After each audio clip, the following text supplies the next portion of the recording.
Estamos ao vivo. Não sei se tem alguém aí conosco.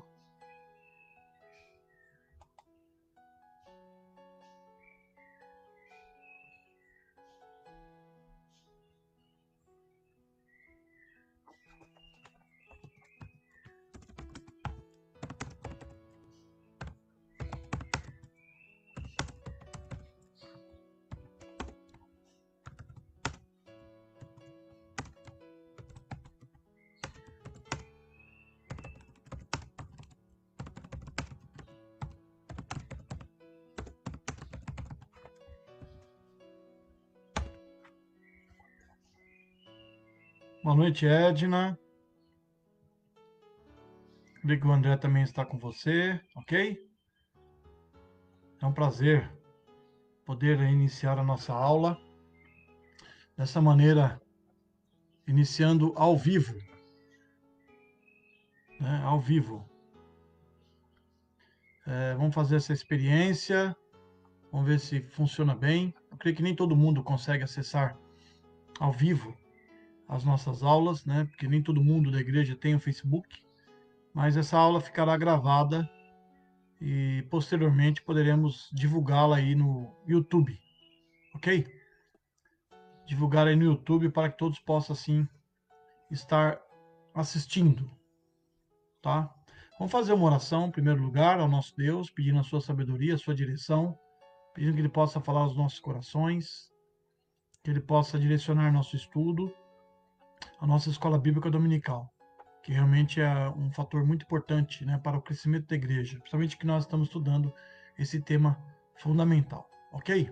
Vamos orar então ao Senhor, feche seus olhos, vamos orar ao nosso Pai.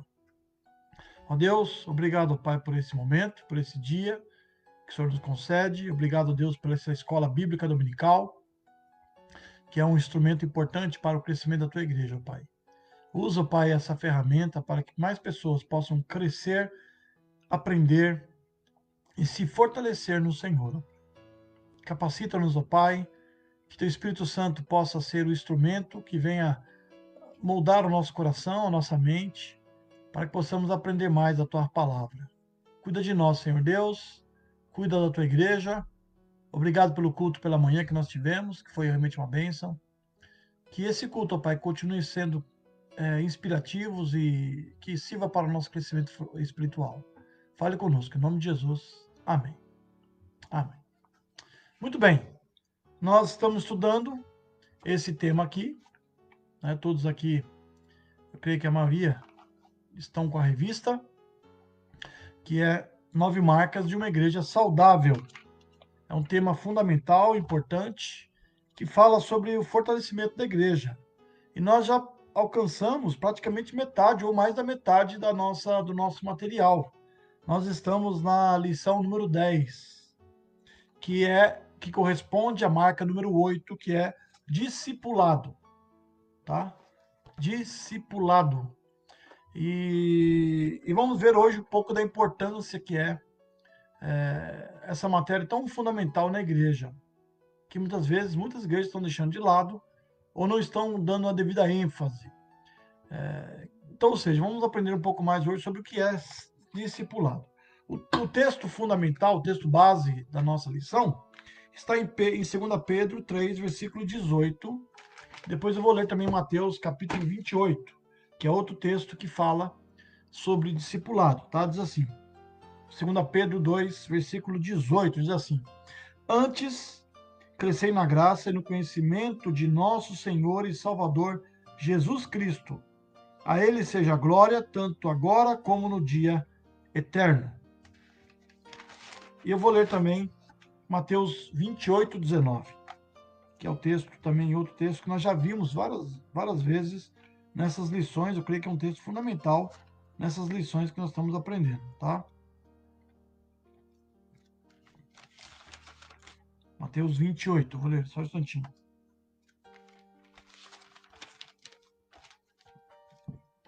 Diz assim: Ide, portanto, fazei discípulos de todas as nações, batizando-os em nome do Pai e do Filho e do Espírito Santo, ensinando-os a guardar todas as coisas que vos tenho ordenado. E eis que estou convosco todos os dias até a consumação dos séculos. Ou seja, quando nós falamos de discipulado, né, são dois textos importantes aí, que nós acabamos de ler e de meditar. São textos que vão falar com certeza sobre crescimento. Né? Uma pessoa que nasceu de novo, que entrou para o reino de Deus, agora é uma nova criatura em Cristo, e ela tem que crescer. A vida cristã é comparada à vida que nós temos. Nós um dia nascemos, temos a nossa história, um dia lá, determinado dia, nós viemos a esse mundo, nossa mãe gerou, né? Nós viemos a esse mundo, Deus nos concedeu vida, e nós passamos pelo processo gradativo de toda criança. Nós nascemos pequenininhos, né? Devagar fomos abrindo nossos olhinhos. Até o pessoal brinca muito que as crianças no passado demoravam aí 3 meses para abrir os olhos. Hoje a criança já nasce já mexendo na internet, né? Porque hoje já estão avançadas as criançadas hoje, né? Então, ou seja, nós passamos pelo processo normal de toda criança. Nascemos, crescemos, vamos tendo o alimento, o leite materno, depois recebemos um leite um pouquinho mais sólido, depois um alimento um pouco mais sólido, e até nos tornarmos adultos e chegarmos no que nós somos hoje. Se uma criança não passa por esse processo corretamente, ela não vai crescer, ela vai ter graves dificuldades na vida, graves dificuldades de saúde. É necessário que ela possa se alimentar bem, ter todo o cuidado de uma criança, num lar bem estruturado, para que ela possa crescer, tanto em saúde, quanto também psicologicamente, quanto também em termos de conhecimento. Então, a criança passa por esse processo. E nós, na vida cristã, também temos que passar por um processo semelhante. Nós nascemos de novo, nos tornamos uma nova criatura, e vamos, desde o início da vida cristã, tendo aquele primeiro alimento, a nossa papinha espiritual, até recebermos uma alimentação mais sólida, e assim nós vamos crescendo. Nesse texto que nós lemos de Pedro, diz: antes crescer na graça e no conhecimento do nosso Senhor e Salvador Jesus Cristo. A vontade, o desejo de Pedro, o desejo expresso na palavra de Deus, é que possamos crescer na graça. Crescer na graça. Então, aqui, nesse texto, a gente vemos aqui a vontade de Deus. E aqui diz no Mateus capítulo 28, versículos 19 e 20, vemos aqui Jesus dando a ordem para nós irmos e fazermos discípulos. Aqui diz fazer discípulos. Discípulo quer dizer seguidor, né? Alguém que segue a Cristo. E aí diz, não somente batizando-os e deixando eles ao léu. Nós não podemos, como igreja, pensar dessa maneira. Nós temos que ensinar a guardar todas as coisas que vos tenho ordenado. Então, ensinando. Discipulado envolve também ensinar, tá? É uma tarefa fundamental. E na nossa revista, lá na primeira página, quem tem a revista está acompanhando aí, tem a marca em uma frase. É interessante que essa lição sempre tem a marca em uma frase. E ele fala o seguinte: discipular é ajudar outra pessoa a seguir a Jesus, buscando o seu bem espiritual, para que ela seja mais como Cristo.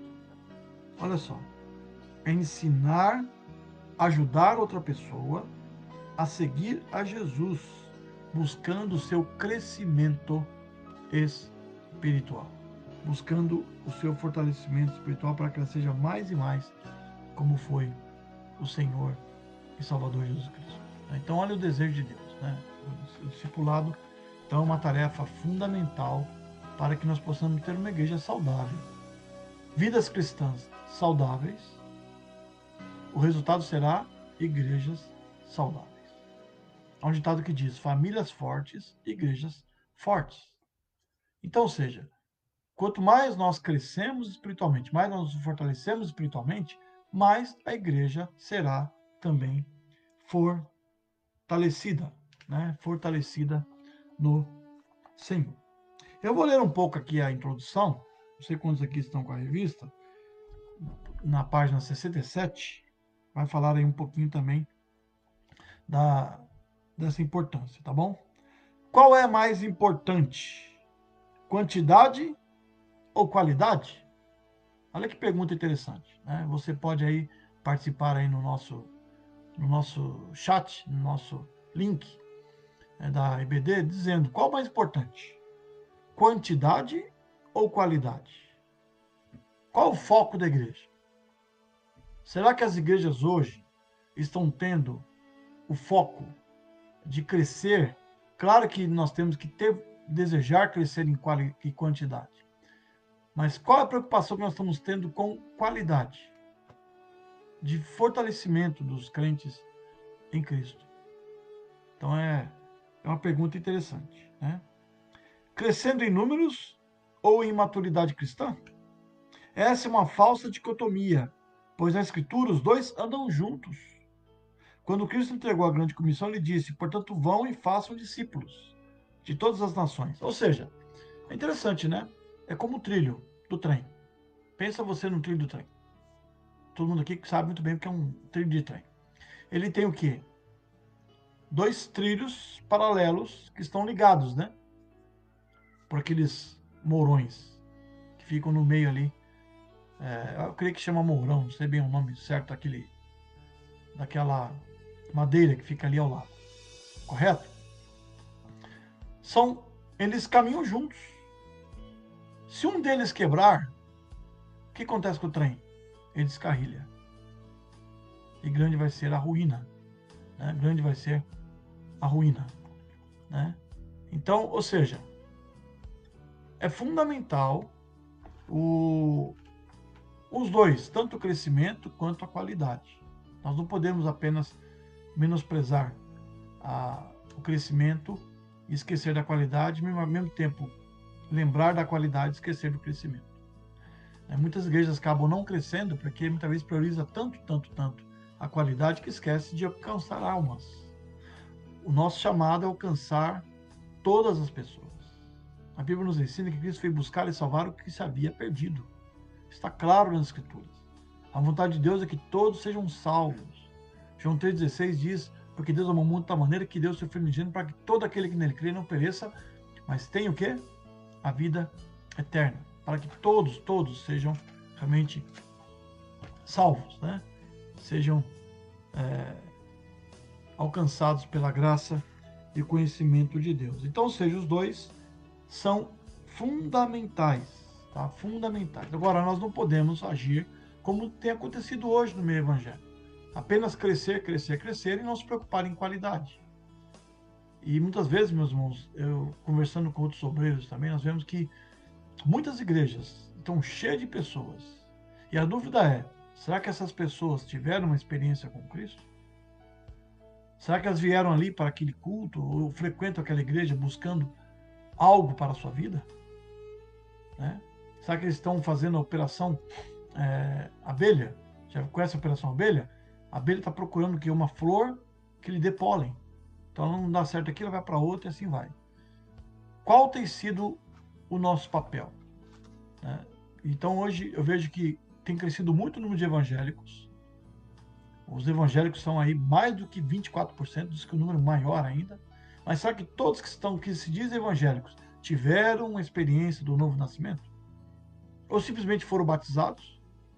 Simplesmente agora mudaram de religião? Porque ser evangélico não é simplesmente mudar de religião. Eu era católico, agora eu sou evangélico. Eu era espírita, agora eu sou evangélico. Eu era budista, agora eu sou evangélico. Eu era ateu, agora eu sou evangélico. Não é somente mudar de religião. Envolve uma decisão sincera com Cristo. E Pedro fala nesse texto que nós lemos: antes crescer na graça e no conhecimento do nosso Senhor e Salvador Jesus Cristo. Depois o autor diz aqui no terceiro parágrafo da nossa introdução, ele fala: assim, uma igreja que preza pela qualidade, mas não evangeliza, está crescendo em maturidade cristã. Uma igreja saudável evangeliza. Entretanto, uma igreja que preza pela quantidade, mas não ensina, não está formando discípulos. Uma igreja saudável discipula. Então, ou seja, uma igreja saudável, ela vai tanto evangelizar, alcançar o pecador, quanto uma igreja saudável, ela vai discipular. Então, uma igreja que evangeliza, que traz pessoas para o nosso seio, que traz pessoas para a igreja, mas que não discipulam essas pessoas, não ensinam eles a obedecer e a crescer em Cristo, é uma igreja que não está fazendo discípulos, não está fazendo seguidores de Cristo. Eu contei para vocês já, você deve lembrar, quem é da nossa igreja, que nós tivemos algumas aulas no passado sobre história da igreja. Você coisa que lembra? Eu contei que a igreja ela foi perseguida nos 3 primeiros séculos, tinha uma perseguição dura. É claro que a perseguição aos cristãos sempre ocorreu em toda a história da igreja, em toda a história da igreja. Inclusive hoje. Hoje, grande parte dos cristãos vivem sob perseguição. Nos países muçulmanos, nos países comunistas, nos países onde há restrições ao evangelho, onde há religiões que são oficiais. Então, a igreja acaba sendo uma ameaça àquela sociedade. Mas, no começo, a igreja ela foi perseguida nos 3 primeiros séculos. Até que um dos imperadores romanos, e naquela época era o Império Romano dominava toda a Europa, um dos imperadores se converte a Cristo.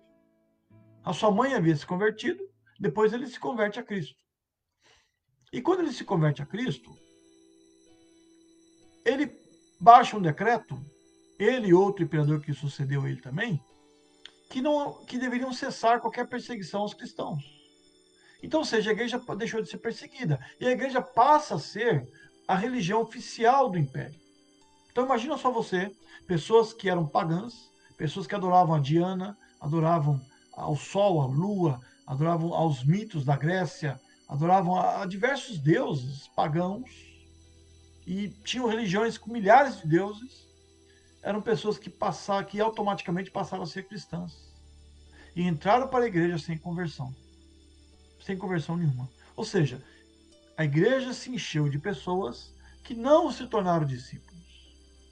Aceitar a Cristo como Salvador envolve uma decisão de seguir a Cristo, de ser o seu discípulo, de mudanças, de viver os seus ensinamentos, por mais que eles sejam pesados, por mais que eles sejam difíceis.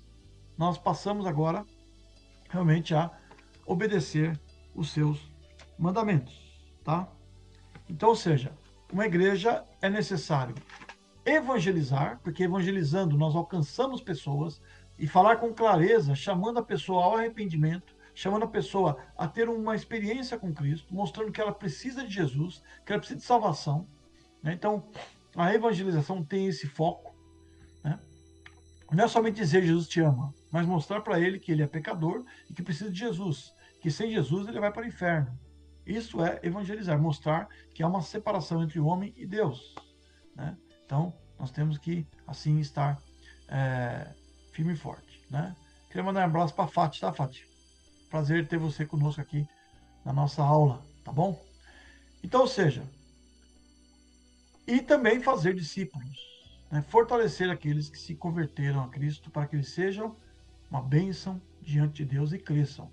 E que eles possam, acima de tudo, né, ser ricamente abençoados e possam desenvolver dons, talentos no corpo de Cristo. Assim a igreja será ricamente abençoada pelo Senhor, pelo nosso Senhor e Salvador, Jesus Cristo. Tá?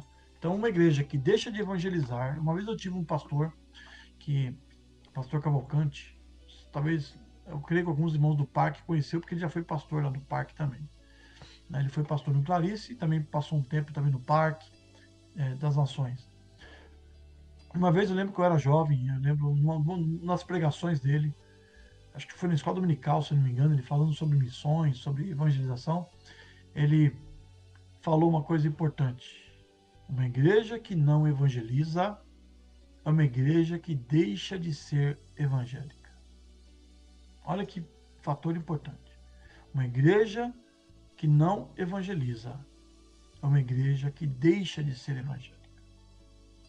Porque evangelizar é transmitir, né, o que Cristo encheu o nosso coração. E discipular instruir, ajudar aquele cristão nos seus primeiros passos a crescer no conhecimento do Senhor, aquilo que Deus tem nos falado. Amém? Boa noite, Marcelo. Boa noite, Lina. É um prazer também que vocês estão conosco aqui assistindo a aula. Tá? Então, o primeiro ponto da lição, na página 68, você pode aí ler aí, diz: você, um discipulador. Olha só que desafio. Você, um discipulador. Então, ou seja, discipular não é só tarefa do pastor da igreja. Não é só tarefa dos líderes da igreja. Nós, como igreja, fazemos lá o nosso discipulado. Eu iniciei o discipulado com alguns irmãos, preparando eles para o batismo. Então, o discipulado ele tem esse objetivo de falar dos primórdios da fé cristã, por que ele aceitou Jesus, por que nós temos que aceitar Jesus, fala sobre a igreja, como funciona a igreja, né? Fala de toda essa trajetória da vida cristã, até chegar ao batismo, né? O que é dízimo, o que é a organização da igreja em si, quais os perigos para a nossa fé. Então, tem várias coisas que nós aí estudamos sobre o discipulado. O discipulado é um fator. Antigamente, o nome que se dava a esta classe, a esse método de ensino, era catecúmenos. Hoje, talvez, perdeu um pouco o uso dessa palavra, né? Então, você ensinar os que são catecúmenos, né? O que é um catecúmeno? É alguém que é novo na fé, alguém que começou, né? Alguém que é um neófito. São palavras difíceis, né? Que nós pouco usamos hoje, talvez no português. Na nossa Bíblia traduz isso, né? Mas neófito é aquele que é novo na fé, né?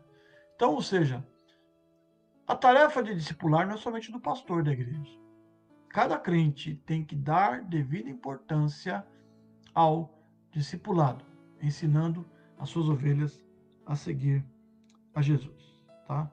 Então, nessa revista, eu vou ler para vocês aqui uma parte que o autor aqui coloca, que eu achei interessante. Ele fala assim: quando pensamos em Mateus 28, logo missões vêm à nossa mente. Contudo, esse texto é mais do que um chamado missionário em terras distantes. É um chamado para que todo discípulo de Cristo viva como missionário onde estiver. Nas palavras de Colin Marshall e Tony Payne, diz o seguinte: olha só que a frase que diz aqui, que está na nossa página 68, lá no comecinho do primeiro parágrafo. A comissão não é fundamentalmente sobre missões em algum lugar de outro país. É uma comissão que torna o fazer discípulo a agenda e a prioridade normal de cada igreja e de cada discípulo cristão. Ser um discípulo significa ser chamado a fazer novos discípulos. Olha só, ser discípulo significa ser chamado a fazer novos discípulos. Eu tive um pastor no seminário, professor no seminário, que ele falava o seguinte, né? O pastor, e as pessoas muitas vezes acham que evangelização é o pastor que tem que se virar e tem que fazer. É claro que o pastor também evangeliza. O pastor também tem a tarefa de evangelização. Ele é uma ovelha como qualquer outro. Claro que ele está na frente da igreja, está na direção da igreja, mas ele também tem que evangelizar. Mas um pastor falava assim, ovelha gera ovelha. Então, ou seja, nós temos que entender que a tarefa de evangelização é de cada um dos crentes. E interessante que o autor colocou aqui sobre a grande comissão, Mateus capítulo 28, 18 e 19, que quando nós lemos esse texto, nós pensamos logo nas terras distantes, não é verdade? E de fazer discípulos de todas as nações, batizando o nome do Pai, do Filho e do Espírito Santo, e assim vai. E muitas vezes nós pensamos, pastor, fazer missões é ir para outro país. Fazer missões é ir para o meio dos índios, que estão perdidos, é ir para as nações que não têm, que ainda não ouviram falar de Cristo. Eu digo para você, meu amado irmão, que nós fazemos missões aonde houver pecadores. Grave bem isso. Nós temos que fazer missões aonde houver pecadores perdidos. Ali nós temos que fazer missões. É claro que nós não podemos pensar, como muitas igrejas pensam, que pensam o seguinte, vamos alcançar primeiro o nosso país, depois vamos para fora. Então, ou seja, o Brasil tem 200 milhões de habitantes. Se nós formos fazer essa tarefa, os países lá fora vão morrer milhares de pessoas sem Cristo. Nós temos que fazer isso simultaneamente. É isso que a Bíblia nos ensina. Simultaneamente. Atos capítulo 1 diz, semeeis testemunhas tanto de Jerusalém, quanto em toda a Judéia, Samaria e até os confins da terra. E aí está falando o seguinte, não é primeiro em Jerusalém, depois em Samaria, e assim vai. Não, simultaneamente. Há pessoas que são chamadas para ir para outras nações. Nem todo mundo tem esse chamado. Nem todo mundo tem essa vocação para ir para outras nações. Ir para um outro país envolve é, vários fatores importantes, difíceis, porque você tem que ter disposição, você vai ter que largar o seu emprego, o seu trabalho, a sua família, né? Vai ter que talvez pegar a sua esposa, os seus filhos, ou seja, morrer aqui e nascer lá. Vai ter que aprender um outro idioma, vai ter que aprender uma outra cultura, e muitas vezes um idioma totalmente diferente do nosso. Quando você vai para os países árabes, por exemplo, você vai aprender a escrever da esquerda para a direita. E sem contar que a língua árabe não tem A, B, A, I, O, U, não tem vogais. Já pensou? É uma língua difícil, muito difícil. O pessoal brinca que a língua árabe é a língua do céu, que leva uma eternidade para aprender. Imagina você ir para a China, que o mandarim é uma língua extremamente difícil, complexa, um alfabeto difícil. Nem todo mundo tem essa vocação. Nem todos têm essa vocação. Mas todos nós somos um missionário. Eu lembro que eu preguei numa igreja uma vez, que bem na saída da igreja tinha um cartaz, bem na porta. Quando acabava o culto, você via aquele cartaz. Todo mundo que saía via aquele cartaz, dizendo o seguinte: você está entrando em um campo missionário. Ao sair da igreja, você está entrando no campo missionário. Olha que interessante. Então, ou seja, gerar no cristão a consciência de que nós temos que fazer discípulos, né? Um discípulo gera novos discípulos. É essa que o autor está dizendo. Então, ou seja, missões, meus irmãos, envolvem todos os lugares, aonde quer que nós estejamos. Quem faz missões no seu trabalho é você, não é eu. Eu nem posso entrar, talvez, no seu trabalho. Quem alcança discípulos lá na sua vizinhança é você. Que conhece todos que moram ali, que tem a confiança dos demais que estão ali.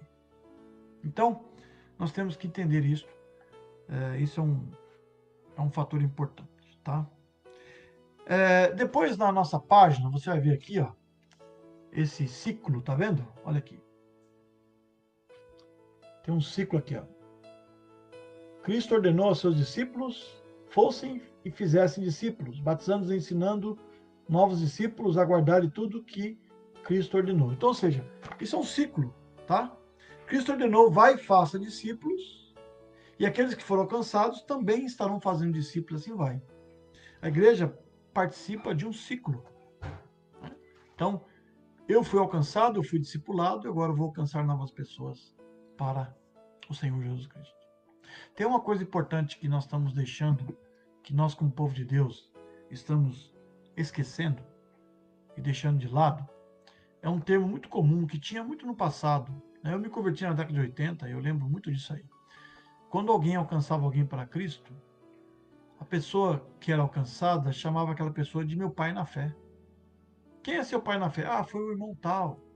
O irmão foi na minha casa, bateu lá no meu portão, me chamou, me entregou um folheto, me convidou para ir à igreja, eu fui lá, me converti a Cristo, ele me ajudou nos meus primeiros passos. Ah, foi a irmã tal que orava por mim todos os dias e tal, e falava de Jesus, e eu não queria saber de nada, queria viver minha vida, mas aí um dia ela falou de tal maneira tão especial que eu aceitei a Cristo.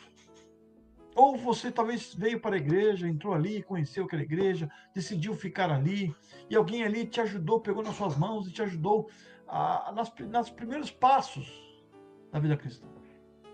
Essa pessoa é seu pai na fé.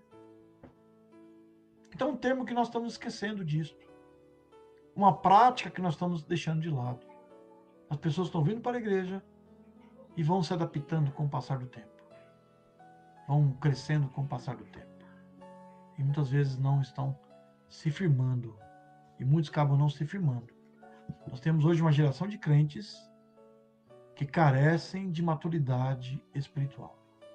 Você vai encontrar crentes com 20, 30 anos de evangelho, de convertido, que têm atitudes infantis na fé, porque não cresceram, porque não foram discipulados, porque talvez não tiveram um exemplo a seguir, né? Então, ou seja, eu faço a pergunta: quem foi seu pai na fé? Quem foi a pessoa que se preocupou com você? Que te ensinou, que te ajudou nos primeiros passos da fé cristã? A ser obediente, a ser um crente fiel ao Senhor. Eu lembro do meu pai na fé. Meu pai na fé foi um pastor. Tive esse prazer de ter um pastor como meu pai na fé. O nome dele era Jason. Ele era pastor da igreja metodista, lá no Jardim Ângela. Eu me converti na igreja metodista. E eu lembro que ele se preocupou muito com a minha vida. Ele ia na minha casa, ele saía, é interessante que ele saía para visitar as pessoas, me chamava para ir com ele. Me ensinou os primeiros passos da vida cristã, orava por mim. Então eu tenho muita coisa que eu sou hoje, meus irmãos, parece que não, eu herdei dele. Porque ele foi meu pai na fé, marcou muito a minha vida. Se preocupou com o meu viver e com a minha vida. Então, ou seja, você é um discipulador. Depois ele fala aqui: há um ciclo ininterrupto na grande comissão. Cristo ordenou seus discípulos fossem e fizessem discípulos, batizando e ensinando novos discípulos a guardarem tudo que Cristo ordenou, que envolve ir e fazer novos discípulos, batizando e ensinando. E assim por diante. O Evangelho chegou assim até nós, o que significa você foi chamado para fazer discípulos. Talvez você pense: eu? Discipular? Eu não sou perfeito. Bom, nem Paulo afirmava ter alcançado a perfeição. Ele diz em Filipenses 3, 12 a 17. Vamos ler esse texto? Vamos ler esse texto que Paulo nos ensina, que você possa aí abrir na sua Bíblia. No momento nós não temos ainda a edição. Você pode abrir sua Bíblia e assim estar acompanhando, tá?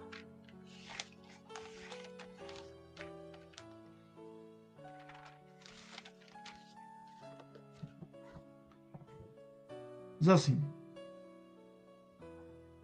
não que eu tenha já recebido ou tenha já obtido a perfeição, mas prossigo para conquistar aquilo o que também fui conquistado por Cristo Jesus. Irmãos, quanto a mim, não julgo havê-lo alcançado, mas uma coisa faço, esquecendo-me das coisas que para trás ficam e avançando para as que estão diante de mim, as que diante de mim estão. Prossigo para o alvo, para o prêmio da soberana vocação de Deus em Cristo Jesus. Então, seja, Paulo diz aqui, olha, não alcancei a perfeição. A perfeição cristã é algo que nós não alcançaremos na sua plenitude. Nós temos que entender isso. Isso é uma matéria que tem sido deixado de lado na igreja. São temas importantes, são ações importantes que nós temos que fazer, que muitas vezes nós esquecemos até de pregar, de ensinar ou de incentivar as pessoas que possam fazer. Caminhar em direção a Cristo, rumo à perfeição cristã. Segundo, a santificação. Então, ou seja, ser plenamente perfeito, plenamente santo, nós não conseguimos ser. Porque é um processo contínuo na vida do cristão, que irá se concretizar quando nós chegarmos na glória celestial. É um processo contínuo. Então, ou seja, eu vou caminhando cada vez mais em perfeição, em perfeição, crescendo realmente agradando ao Senhor. Então, quanto mais eu oro, mais eu leio a palavra, mais eu ensino também, mais eu vivo em comunhão com a igreja, eu vou crescendo, vou me separando desse mundo perdido, sem Deus, sem esperança, sem esperança. E santificação é se separar, ser separado desse mundo perdido, desse mundo que não tem paz, desse mundo que não tem Deus, esse mundo que não leva a lugar nenhum. Esse mundo que é uma ilusão. Uma ilusão. Eu estive pregando hoje na igreja, pela manhã, nosso culto, creio que vocês aí assistiram, sobre a falsa prosperidade. Muitas vezes a gente fala de prosperidade e pensa que é coisa dessas ideologias novas que está sendo pregada, a teologia da prosperidade. Uma coisa é a teologia da prosperidade, que é distorcida, onde se distorce a Bíblia, onde leva o crente à avareza, onde leva o crente a pensar somente nas coisas materiais, esquecer do tesouro do céu que está preparado para cada um de nós, né? Uma vez eu estava conversando com um adepto desses grupos e falou que nós vivemos o cristianismo pós-morte, né? Nosso cristianismo é pós-morte. Claro que a nossa esperança vai além desse mundo. Não é à toa que nós cantamos aquele cântico que diz: lá está o meu tesouro, onde não há choro, né? Onde a ferrugem e a traça não corrói. É lá que está o nosso tesouro. Agora, prosperidade cristã tem a ver com ser bem-sucedido, né? Ser realmente uma bênção diante de Deus, né? É realmente viver o evangelho. É aquela pessoa, muitas vezes, que tem poucas coisas, mas tem uma riqueza grande no seu coração, que é a fé em Deus. Olha, meus irmãos, aquelas pessoas mais humildes da igreja. São pessoas que muitas vezes passam por muitas privações e dificuldades, mas são irmãos que têm uma vida com Deus, uma vida no altar do Senhor. São pessoas dispostas a servir a Deus. São pessoas que não se apegam às coisas desse mundo, às coisas materiais desse mundo. Então, a prosperidade dos ímpios é uma ilusão, ela é passageira, ela não leva para o céu, né? Leva para ele amar mais as coisas desse mundo, né?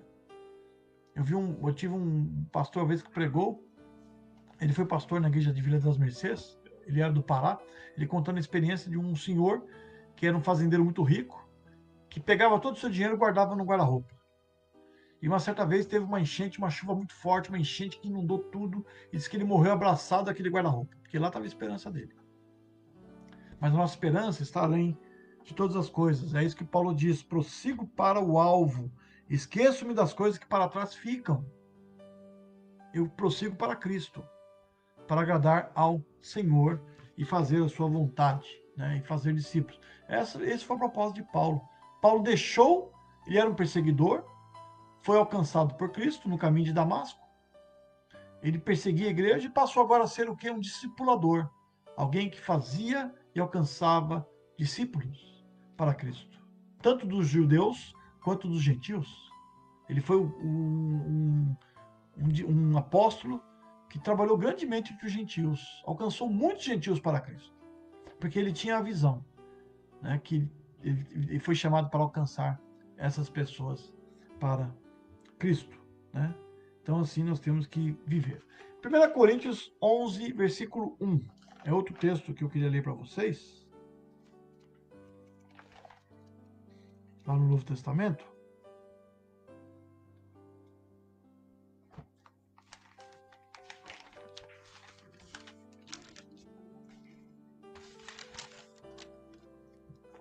Paulo fala esse texto, esse versículo eu gosto muito dele.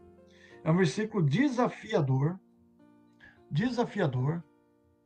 Porque ele desafia duas pessoas, não somente uma. Eu vou ler para vocês o seguinte. 11, versículo 1. Sede meus imitadores, como também eu sou de Cristo. Interessante, é um versículo curto, pequeno, mas desafiador. Sede meus imitadores, como também eu sou de Cristo. Esse texto aqui, nós pensamos que é para os outros, mas é para nós também. Ele desafia duas pessoas, o discipulador e o discipulado. Você fala assim: sede, para quem você está discipulando, sede meu imitador. É algo muito sério, não é verdade? Porque eu estou imitando a Cristo. Para você chegar a esse ponto de falar isso para o seu discípulo, da qual a pessoa que você está discipulando, você precisa ser um seguidor de Cristo, acima de tudo. Ser um seguidor do Senhor. Olha só que interessante. Você chegou a esse ponto? A pessoa, será que você pode falar assim? Olha, pode me imitar, pode seguir o meu exemplo, vai por mim. Vai por mim.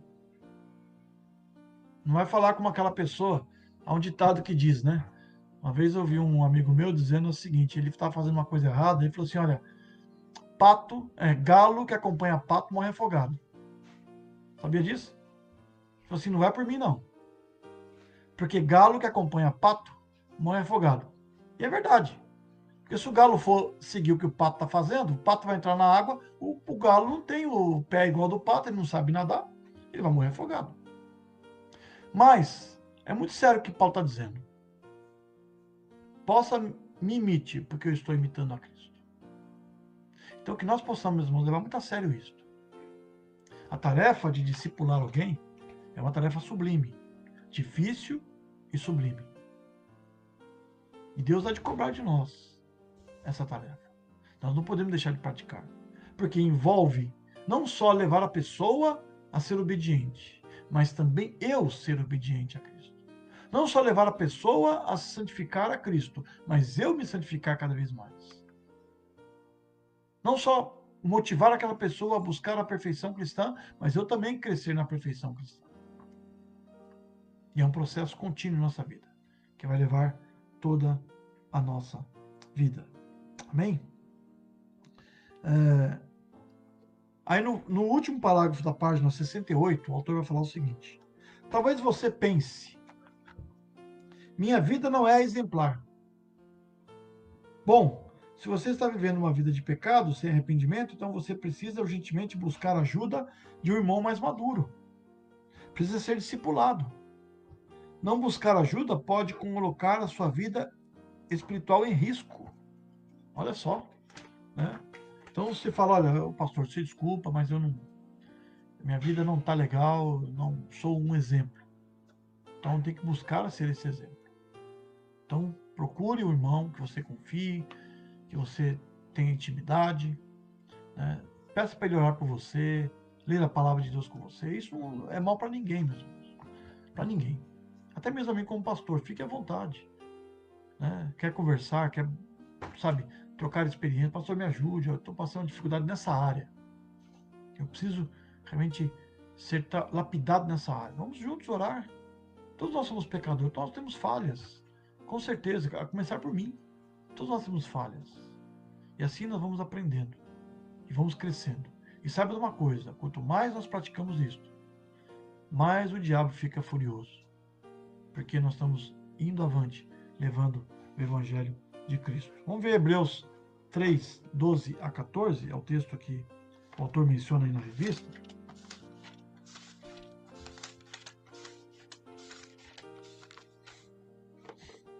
Hebreus 3, 12 a 14.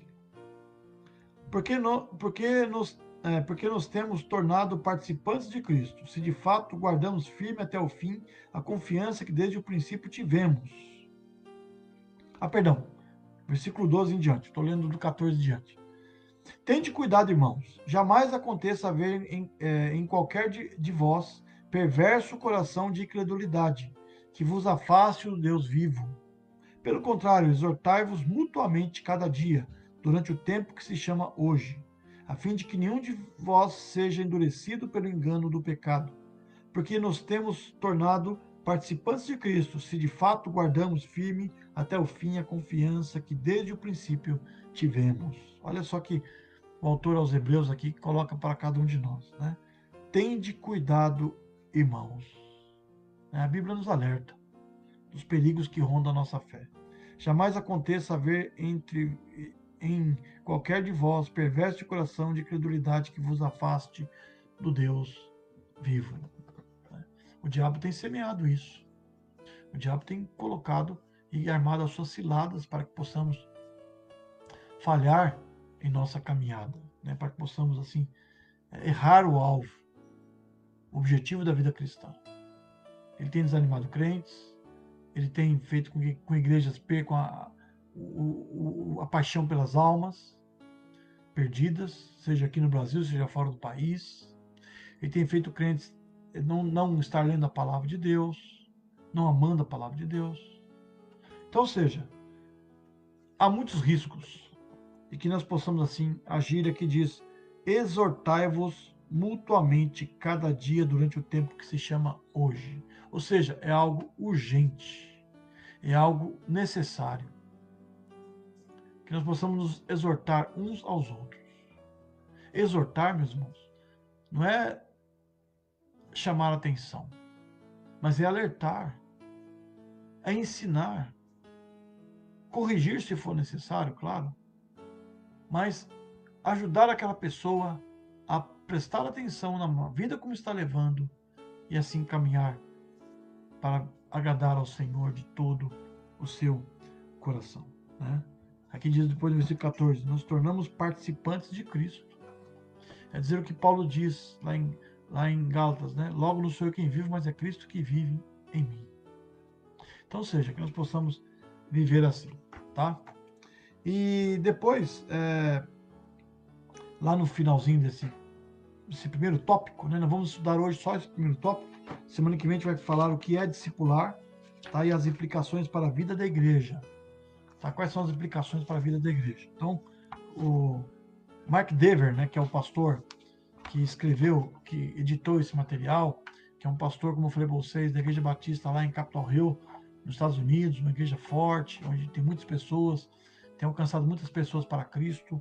Ele coloca aqui uma frase importante que eu queria deixar para vocês, que está na página 69, tá? Ele fala o seguinte: ser discípulo de Jesus significa orientar nossa vida em relação ao próximo, como Jesus fez. Significa trabalhar pelo bem das outras pessoas.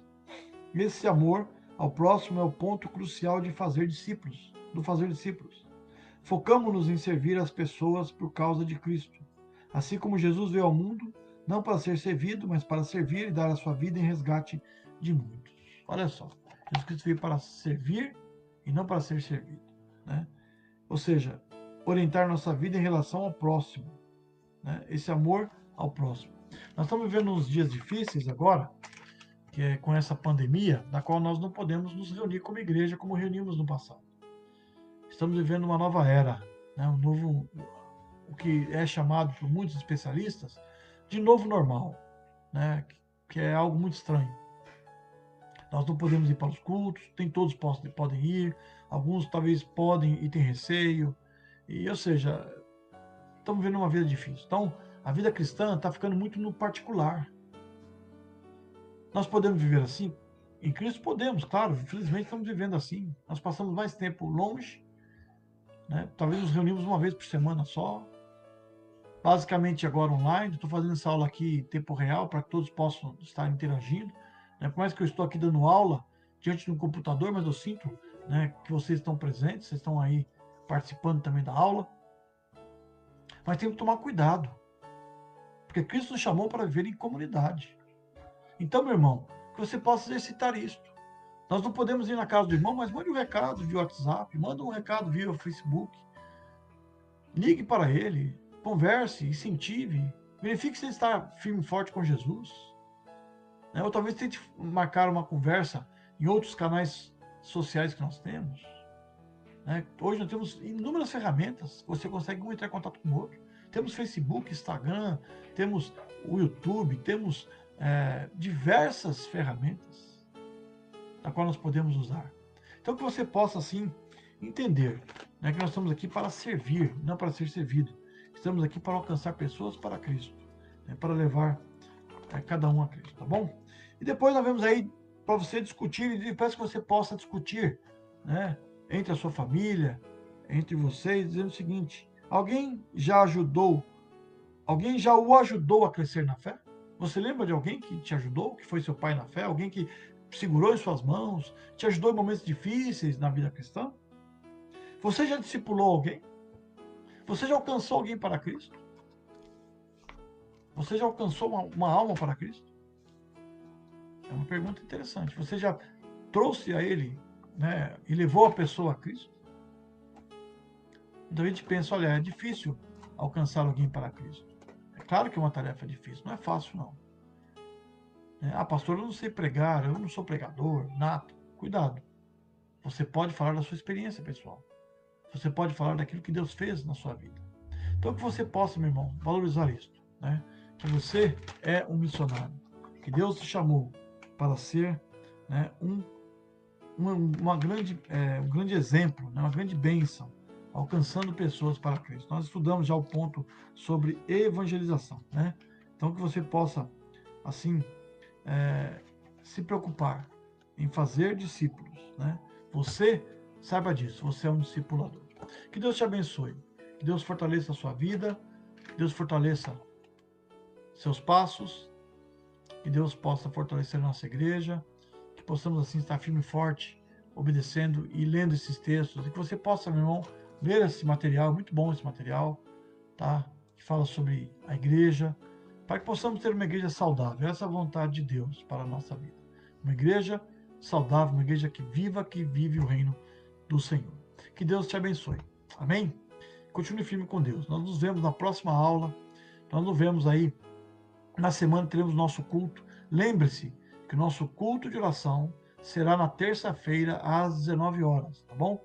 Nosso irmão André, ele tem um curso que ele faz às quintas, então ele pediu, comentou comigo, eu falei, então vamos passar para a terça, tá? Terça-feira às 19 horas, o nosso culto de oração será em tempo real, como foi a nossa aula bíblica, como foi semana passada, tá bom? Que você participe, divulgue para que outras pessoas possam também participar, talvez pessoas que não conhecem a Cristo. Vamos, assim, estar usando essa ferramenta para alcançar pessoas e assim fazermos discípulos, né? É um meio de estarmos alcançando pessoas, tá bom? Que Deus assim te abençoe. Amém, Marcelina? Que Deus te abençoe você também. A Fati, que Deus possa abençoar também. Todos os irmãos do Parque das Nações, a Edna, o Marcelo, a Lina, você que está conosco, talvez que está nos assistindo, ou que assistirá essa aula depois. Nós estaremos depois colocando no YouTube e transmitindo para a igreja, para que outros irmãos possam assistir, que nem todo mundo tem essa ferramenta. Que Deus abençoe a sua semana, que Deus te dê vitória cada vez mais. Amém? Vamos estar orando agora nesse momento. Feche seus olhos, vamos orar pela nossa igreja, que Deus fortaleça a nossa vida, que Deus possa vencer esse mal, desse coronavírus, para que possamos voltar à nossa liberdade. Como é bom, né, estar na igreja, celebrando, estudando ali. É muito bom, né? Deus abençoe também André. Ou seja, que Deus possa fortalecer a nossa fé mais e mais, tá bom? Fique com Deus. Vamos orar ao Senhor. Ó Pai, obrigado por esse instante na tua presença, ó Deus. Obrigado por essa aula que aqui nós encerramos, que nos ensina a sermos um discipulador em Cristo. Ó Pai, abra a nossa visão, para que possamos, como igreja, entender que estamos aqui para alcançar pessoas para Cristo. Vidas que tanto necessitam. E ensiná-las a seguir a Cristo e obedecer ao Senhor. Para que elas possam ser uma bênção no Senhor. Para que elas possam realmente produzir frutos e frutos para a vida eterna. Abençoa a tua igreja, Pai, que está conosco aqui reunida. Abençoa aqueles que irão participar também, que o Senhor possa abençoá-los poderosamente. Ó Pai, que possamos ter uma semana ricamente abençoada por Cristo. Nós oramos por cada família aqui representada. Que o Senhor possa abençoar cada irmão, a cada familiar, ó Deus. Oramos, ó Pai, pela mãe do meu amigo André, que está hospitalizada, que teve 2 paradas cardíacas, a dona Josefa. Visita ela, ó Pai. Cuida dela, da sua saúde, restaura a sua saúde, para que ela possa voltar para o seu lar e ter uma vida tranquila, ó Pai, junto com seus familiares. Oramos pela irmã Dalva também, que não andou muito bem esses dias. Oramos pelos demais idosos. Oramos pelo nosso país, nosso Brasil, que nós terminamos esse mês. Estamos terminando esse mês, né, de orar por essa nação. Ó Pai, que o Senhor possa abençoar o nosso presidente, o nosso governador, todas as nossas autoridades. Cuida da nossa nação e salva a nossa nação. Possamos ser uma igreja que possa impactar essa sociedade. Uma igreja forte e firme no Senhor. Cuida de nós, Senhor, e nos abençoa. Que a graça do Senhor e Salvador Jesus Cristo, o amor de Deus, eterno Pai, a comunhão e a consolação do Espírito Santo seja com todos vós, hoje e para todos sempre. Amém, Jesus. Amém. Que Deus te abençoe, meu amado irmão. Fique com Deus. É um prazer ter vocês aqui. Que Deus possa te dar graça, Deus possa dar força mais e mais. Amém? Fique firme com Jesus e não desanime, tá bom? Deus assim nos abençoe.